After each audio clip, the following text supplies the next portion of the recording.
Every key working relationship you have has a potential. And your job is to go, how do we get as close to our potential as possible? And that means helping the really great ones be even greater for longer, and helping the ones in the middle of the bell curve be a little bit more magical. It also means taking the ones that are kind of like, these are the relationships that kind of suck at the moment or kind of mediocre, and making them less unbearable, more bearable, more workable, more useful, less triggering. If I could get everybody to improve their worst 5 relationships by 20%, that would be pretty fantastic. That would be a pretty great outcome.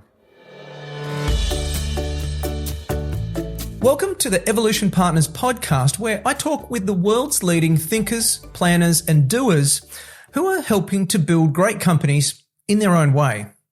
We learn how the work they're doing is creating an impact and get to know a little bit more about them and what makes them tick. This episode is brought to you by Evolution Partners, where we help leaders to confidently build enduring great companies using our proven, structured, strategic planning process that ensures you build and execute the right plan. Check us out at evolutionpartners.com.au. Also, you can check out our books, Made to Thrive, outlining how to be a great CEO, as well as Onboarded, which is about making your new hires more effective faster. Michael Bungay Stanier is best known for The Coaching Habit, the best-selling coaching book of the century and recognised as a classic. His most recent book, How to Work with Almost Anyone, shows how to build the best possible relationship with the key people at work. Michael was a Rhodes Scholar. He's Australian and lives in Toronto, Canada. Today, Michael and I talk about power structures and how they are inherently unfair and why making them more fair is actually part of the driver behind Michael's work throughout many years.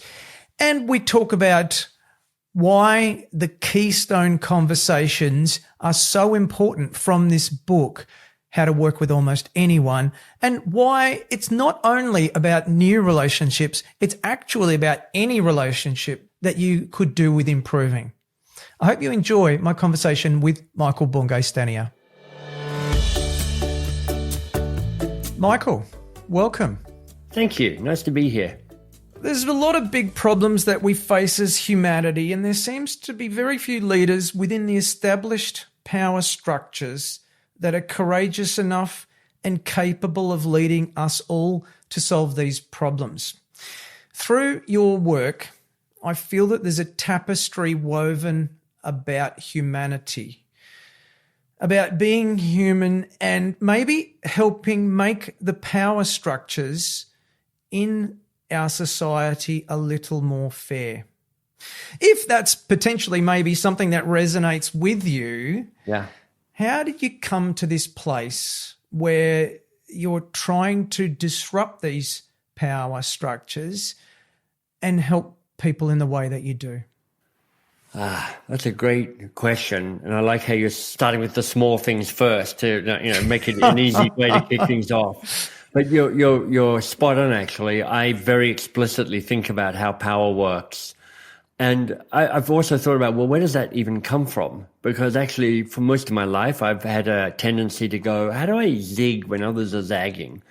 And it's an interesting dance because in many ways, I really benefit from the status quo. Like, I'm a straight white man, overeducated, English speaking, Rhodes Scholar, best-selling author. I can kind of put on the cloak of status and authority pretty easily. And I have, to use another metaphor, I've had a lot of good cards dealt to me. So there's a whole bunch of reasons I'm like, we should just keep things exactly as they are because I am set up to be successful. But this is a bit of an aside, but 4 years or 5 years ago, I stepped aside from the company that I founded, a company called Box of Crayons, a training L&D company, learning and development, and handed over the role of being a CEO to somebody on the team. Now, there were two parts to that, which is like, one is, it turns out I'm not a very good CEO. I'm just not interested enough. And secondly, she was, Shannon, just had so much potential as being a great CEO. And I set up a new company called MBS.works, really as a place for me to go and play so I wouldn't go back to box of crayons and meddle, because that's what founders do. They go back and they meddle. Most founder transitions don't work because founders are like me, like confused divas who like to have their fingers in every pie. And I was finding the transition difficult because I've been doing box of crayons for 17 years. I'm finding it hard to think of what else I can do, and my identity was kind of entangled in that. And I did this exercise with a woman called Erin Weed. It's called The Dig. And it's like 2-3 hour conversations with her. And over that time, she builds your ecosystem in language. And I'm like, oh, okay, I'm not sure if this is worth it, but I'll give it a shot and see how it goes. And effectively, you start telling her stories, and she starts capturing words and listening and kind of pulling out what she thinks are the main threads. And at the end of the 6 hours, I had 3 words that she said were kind of the heartbeat of who I was. And there were none of the words I was expecting. I was expecting coaching and creativity and possibilities and curiosity, kind of all the things that had been associated with the work I'd been doing. But in fact, it was about confidence, in that I have a confidence and that I help others be confident. It was about forward, meaning looking to the future and making progress. And then she said my essential word, my key word, was power. Because just as you picked up, the backbeat of a lot of the work I do is trying to find ways of disrupting how power works. Because it strikes me that it's mostly unfair. There's a way that, literally and metaphorically, the rich get richer. And, just if you look at The Coaching Habit, which is the book that I'm best known for, partly I'm just trying to help people stay curious a little bit longer, because that helps people figure out what the real challenge is to solve. But more subtly, when you move from somebody who is giving advice to somebody who is asking a question and encouraging them to figure it out, that is an act of empowerment. And what empowerment is an act of you giving up some power so that they get some power. So all of that to say is this is a very long answer to a really good question. It's an answer I could have said was just yes, which is like, I am interested in that. I think there's a way that the status quo is very hard to shift, very hard to escape from. Part of what the status quo does is it embeds the way power works, and it means that people who look like me tend to end up with more power. And I'm interested in going, how do we allow more people to step onto the stage and step into the spotlight, because we all benefit from a more diverse way that power is shared. And why does that appeal to you and your heart so much? Because it's, as I look between the lines of each of your books, I can really sense what you've said. Why is it that there is obviously in society inherent unfairness, and some people do different things? What is it inside your heart that's driving you in that direction, do you think? I don't know why I have that wiring. There's not an obvious kind of catalytic moment or initiating experience, kind of like a hero's journey, which is like, this is the childhood wound that, that is like Superman or Spider-Man or Batman. They're like, I'm trying to overcome my parents were killed by muggers, or I was bitten by a spider. I'm like, I got none of that. I just have somehow found myself finding that this particular beat of this particular drum feels important to me. It feels like it's a useful contribution to a better world. I've heard it said before that when you get to the age 60, and I'm assuming you're nowhere near 60, I'm closer than you think. I'm 55. Yeah. Well, you find out who you truly are, and then you have no choice but to actually live who you are. That's interesting. And I don't know why 60. It's something that I'd heard and it was nominated by someone. But I certainly, as someone who's not too far away from that as well, I certainly feel as though there might not be that Batman story. There might not be that I need to overcome this. But you just tend to glide down into becoming who you are, which in this case is, it's like you were always destined to do that. And it's just you needed to figure out the pathway to get there eventually. One of my favorite questions, which I first heard from a writer called Peter Block, is, what's the crossroads you're currently at? And that question lands in different ways for different people at different times in their life. But I do think there are moments where the crossroad is particularly acute. I think there's a moment, early 20s, where you're like at university or coming out of university or thinking about university, and you've got that first adult decision about what's the path that I'm going to walk. I mean, I have two nieces who are in their early 20s, and one's chosen a safer path, living at home, going to a local university, doing subjects that she's pretty familiar with, hanging out with friends from her high school. Another is like, she's currently in Mongolia at the moment, hanging out with a shaman. And they're friends, they're roughly the same age. They've taken different paths on their crossroads at the moment. I think there's another moment, probably in your mid-30s, roughly. There's a John Bly, I think his name is, said at 35, a man realizes his life isn't working. And of course, you expand that to be a person realizes their life isn't working. Because at 35, you've given the decision you made at 20 a pretty good shot, and you've run up a hill, and you're suddenly like in that, it's a kind of midlife crisis moment where you're like, oh, what? Okay, this is the success I was aiming for.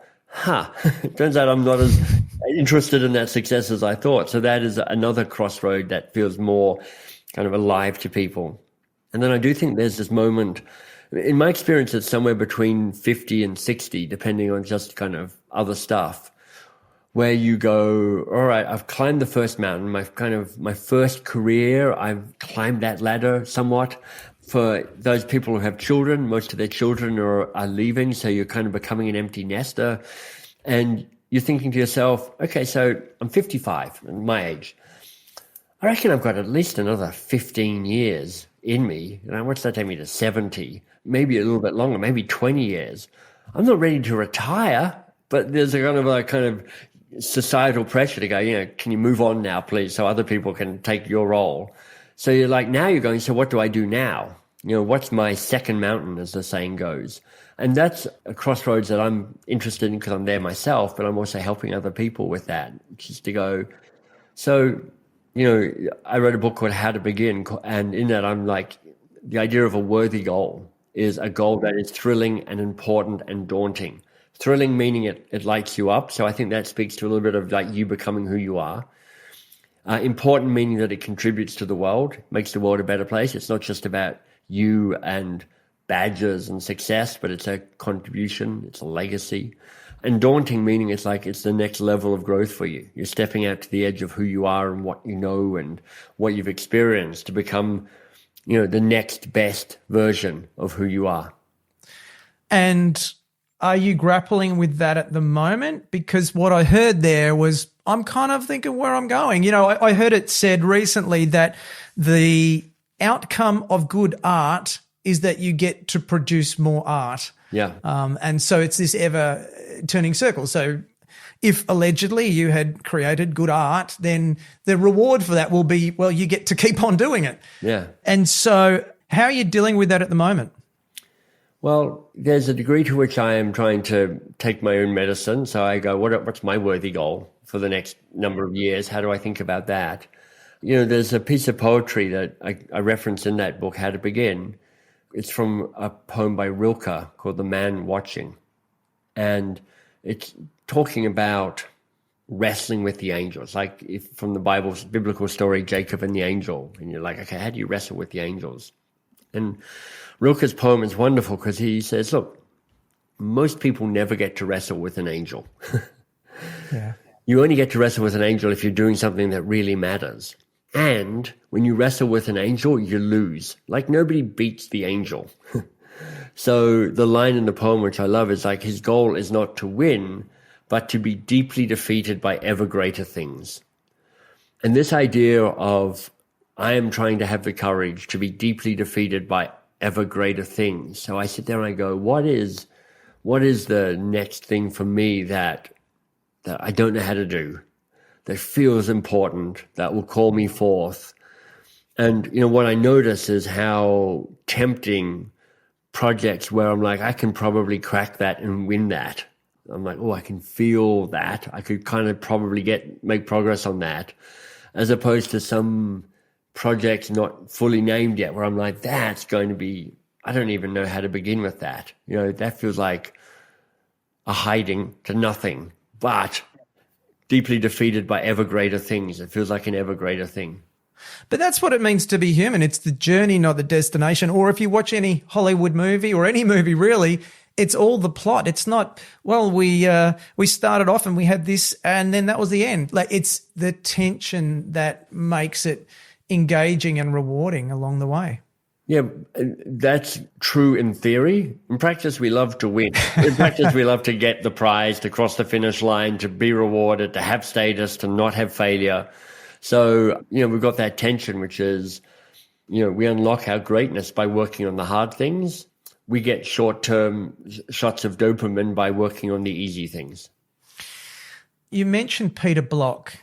Now, Peter Block is someone that you have spoken about a lot in my observation, and someone that I feel that you have great admiration for. How do you find his work impacts you personally? Well, Peter Block, he's written a number of books, but his most successful book is called The Flawless Consultant. And it's actually kind of a toolkit on like, how do you better serve your clients if you're a consultant? Even if you're not a proper consultant, you just got an internal role and you're trying to make it work. It's helpful, but it's not really the heart of his work. The heart of his work, I would summarize by a phrase I heard him say once, which is he sees what he does as giving people responsibility for their own freedom. This is such a good phrase. Oh, I love that. I know. I'm like, I wish I'd thought of that phrase because that is resonant. This idea that we so willingly trade away our freedom.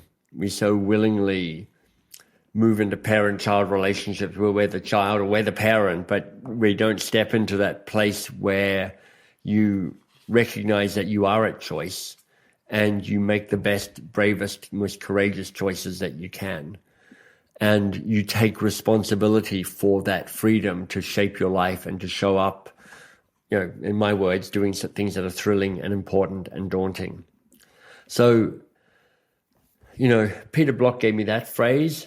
When I talk about my own personal mission and the mission we have at mbs.works, it's to infect 1 billion people with the possibility virus. Now, we've used that language for many years, and that language was better before there was a COVID epidemic that was infecting people with assorted viruses. But this idea that I create content that goes out in the world and sometimes it has my name attached to it and sometimes it doesn't. That's the viral bit. It spreads without me needing to be in the center. That's kind of also the power bit, which is like, I don't need to be the guru. I don't really want to be a guru. But the possibility virus is this idea of there are possibilities, there are choices. How do I help you see the choices and how do I help you make the best possible choices? And that's the role of a consultant or coach, is to lead a person to the right decision that they're confident about. I think so, yeah. Yeah. So I'd like to switch gears and talk about, if you're willing, your most recent book, How to Work with Almost Anyone. I'd love to talk about the other ones, but what's present. And what I like about all of the books is it's one simple idea or one simple concept. I would rephrase it to say one simple and powerful concept, to not take away from it. Within How to Work with Almost Anyone, there's the preface that a lot of the time it's either not going to work or it might not work, the relationship with another person or coworker, and that you can actually actively prevent that from deteriorating or not be its optimal. How did you come about observing that or thinking that? Because I feel like that would have been a lot of observations over a long time. How did you come to that sense? Well, the starting point with this book is actually with the tool that's at the heart of it, which is this idea of a keystone conversation, which is have a conversation about how you work together before you get into the work. Talk about the how before you get into the what and the why. And this is a tool that I've used and I've taught for quite a few years. And when I was thinking about what the next book to write was, I'm like, I think this is a really helpful tool to get out in the world. Encourage people to have those contracting conversations. And then the rest of the book kind of grew up around that. And, when I'm trying to go, well, why bother? Why would you even bother with this? Because it's not an easy thing to stop and go, you know what? This is a bit of an awkward conversation because we've never done this before, but let's have a chat about how we want to work together well. You're like, why would you do that? I need to make a persuasive case around you disrupting the status quo of let's just ignore it and get on with it. And now I'm trying to think like a marketer. And I'm like, okay, so I think your happiness and your success are really strongly dependent on your working relationships and the quality of those relationships. And for most of us, most of the time, we cross our fingers and we hope for the best. We're just like, I hope this one works. I hope this one doesn't suck. And I was like, okay, so really the idea here is you can be a more active participant in the relationships that matter most. Comes back to a version of the possibility virus. You have choices. Make the braver choice. So then I'm like, so let's define what a good relationship looks like. And I realized pretty quickly I didn't want to promise stuff that was fantastical. So I didn't want to go build the best amazing relationship with everybody you work with. I'm like, nobody believes that. Yeah. I didn't want to call the book How to Work with Anyone because I'm like, no, I don't even believe that. Like, I don't know how to work with everybody. I know how to work with some people. But this idea of you want to build the best possible relationship. So every key working relationship you have has kind of like a potential. And your job is to go, how do we get as close to our potential as possible? And that means helping the really great ones be even greater for longer and helping the ones in the middle of the bell curve be a little bit more magical. It also means taking the ones that are kind of like, these are the relationships that kind of suck at the moment or kind of mediocre, and making them less unbearable, more bearable, more workable, more useful, less triggering. If I could get everybody to improve their worst 5 relationships by 20%, that would be pretty fantastic. That would be a pretty great outcome.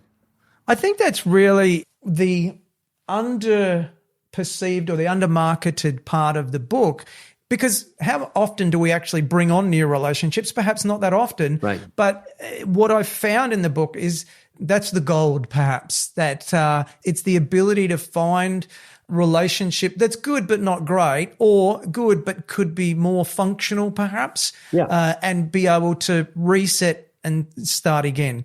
So maybe you could explain to us what's a best possible relationship and how do you define that? And then what does it mean as a goal for people to aim for? So when I'm thinking about what the best possible relationship was, I did a ton of reading and thinking about what that might be. And in the end, I came down to having 3 attributes. It needs to be safe, it needs to be vital, and it needs to be repairable. So safe is just what you'd expect from all the information we now have after a decade of talking about psychological safety. Amy Edmondson is the face of the championing psychological safety. And effectively, it's like removing the fear. How do you sew up that so people feel safe? Great. You definitely need that. But in my experience, if that's all you've got, if you've just got psychological safety, that's not enough. It might be for some people, but it's not for lots of people. It's like, I need more than that. And that's where the vitality comes into. So vital means alive and essential. So for me, psychological safety is balanced then and dances with psychological bravery. How do we challenge? How do we provoke? How do we push? How do we stretch? How do we screw up? How do we grow? All of that plays more on the psychological bravery side. And then the third element is repairable, which is like your working relationship, it will have a hiccup. It will get dented, bent, cracked, dinged at some stage. Sometimes it's a kind of dramatic blow up, and more often it's a misunderstood word, a half broken promise, something just goes slightly haywire. And reading people like Esther Perel and Terry Real and Dan Siegel, these kind of titans of the thinking around kind of intimate relationships, it became really clear that the relationships that last longer are the ones that get repaired. And most of us aren't that good at repairing relationships. So this felt like a really helpful kind of foundation to that. And that's where as I mentioned earlier, that's where the gold is. It's the applicable nature to existing relationships, because it can often be positioned as, well, you have a new relationship, come together and have a keystone conversation and then frame out what it should look like. But yeah, just thinking, where could I reset a relationship is really quite powerful. So I touched on it. Maybe tell us about keystone conversations. Yeah. So the keystone conversation is the language, the label I've given to that conversation where you go, let's talk about how we work together before we jump into what we're working on. And, you don't have to make a big deal about it, but sometimes it feels like it's a thing to kind of kick things off or take a current existing relationship and kind of do a little kind of check-in and reset. And, in the book, I suggest that there are 5 good questions to ask and answer as you exchange information about each other to give yourself the best chance of building this best possible relationship. And as an example, the first question is the amplify question, which is, what's your best? What's your best means tell me when you shine and when you flow. Tell me the best version of you. Because Brad, if you and I were starting to work together, like I've made up a bunch of stuff about you and who you are and what you do and how you work. And who knows how much of it is true. Some of it maybe, some of it not, definitely. And probably you've made up the same about me. You've read some of my books, you've seen me live, you've seen some videos of me. You're like, I think I know how Michael works. But if we had this conversation going, let's talk about how we shine, how we flow. If that's all we do, we're off to a really great start, because I'm like, okay, so I'm trying to bring out the best in Brad and Brad's trying to try and bring out the best in me. And we've got some real clues as to how to do that now. And then there are 4 other questions in the book, which are like just ways of prompting you to actually say, let me tell you some more about me. I think, part of what's my cunning plan with the book is that it's meant to be a business book. It's written for people and organizations, but there's a kind of a self-help book hidden within the pages of the business book, because each one of the 5 questions has 3 exercises that you can do to deepen your knowledge and make more specific your language as to how you talk about who you are and when you're at your best and when you're not at your best, and how you want to repair relationships. So there's kind of work to be done there if you want to kind of help you become more articulate about, this is me. This is my best version of who I am. Yeah. Yeah. One of the things from a nerdy perspective about the audio book is the way that you had guests and people you admire come on and tell their story about their best relationships. I'm glad you like that. Yeah. It's it mixes it up and it makes it feel a bit more interactive. I like the fact that we can play with these mediums and get a different take on it, and rather than just narrating. And it's also, for me, kind of connecting all the way back to where you started, which is a conversation about power. I'm going, how do I share the stage? How do I not make this a monologue for 3 hours from me? Like, who else would be an interesting voice to be heard there? So, in that group of, I'm not sure how many was in it, like close to 30 different people. It's a really interesting mix of ages and genders and races and experiences. And that is deliberately curated to go, let me get some diversity of voice into this conversation. Well, as a listener, it worked really, really well. So well done. I appreciate hearing that. Yeah. As we move to close, what have we not discussed today that you feel that we should, or that we could discuss today before we close? Well, there's something I'd love to mention, because it comes from the experience of having taught this book and lectured on it a number of times. And people are like, yeah, but what's my next step? And I think I would say 2 things. First of all, just to acknowledge that this is an uncommon conversation to have. And for some people, at least, you and them, that conversation is going to feel a bit weird and a bit awkward. And so the call to action, to use that kind of marketing term, is to be the person who reaches out. I heard a while back somebody say, nobody likes to be the first to say hello, but everybody loves to be greeted.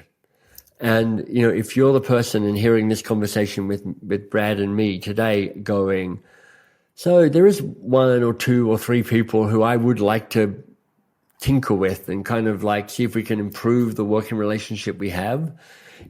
If you're brave enough to be the person to start that conversation, that is a great gift. Thank you. And the book again is How to Work with Almost Anyone. Could you share with us, please, the URL, the website address where people can find more resources? Because the resources are fabulous. Oh, thanks.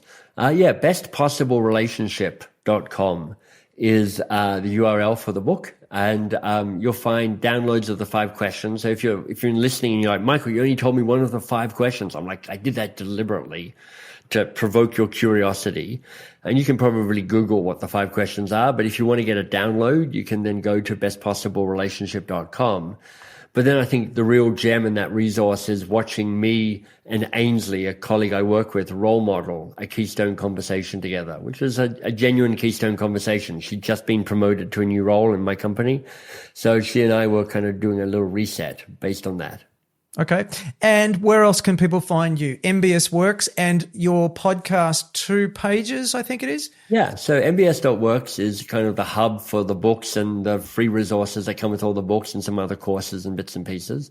And yeah, I have a podcast, which is kind of it's not even a side hustle. It's just a side creative project. It's called 2 Pages with MBS. It's the podcast where brilliant people show up and read the favorite 2 pages from a favorite book, a book that has moved them and a book that has shaped them. So I'm trying to find fascinating people, and I'm trying to find a springboard into a conversation that's a little bit different for them. Yeah, I have heard it, and it is fabulous. It is fabulous. Well, Michael, it has been such an honor and a pleasure today to learn a little bit more about you and go a little bit perhaps deeper. And then, of course, to talk about your latest book, How to Work with Almost Anyone. Thank you. Yeah, Brad, thanks for having me. I appreciate it.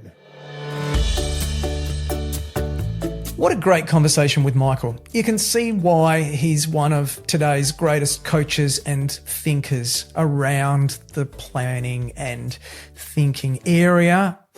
And what drives him really around making relationships more fair is something that I think that we can all take something from. So again, if you are interested in Michael's work, mbs.works, obviously his book, The Coaching Habits, the one you've probably heard of before. His most recent book, of course, How to Work with Almost Anyone. You'll find wherever good books are sold. I hope that you've enjoyed that episode as much as I did. If you'd be kind enough to leave a review for the podcast, that'd be really helpful for other like-minded entrepreneurs so that they can find the podcast and then we can grow our community. If you want to find out more about our guests, then head over to evolutionpartners.com.au/podcast where you can find show notes and additional reading. Hope to see you back next week. Until then, keep thriving.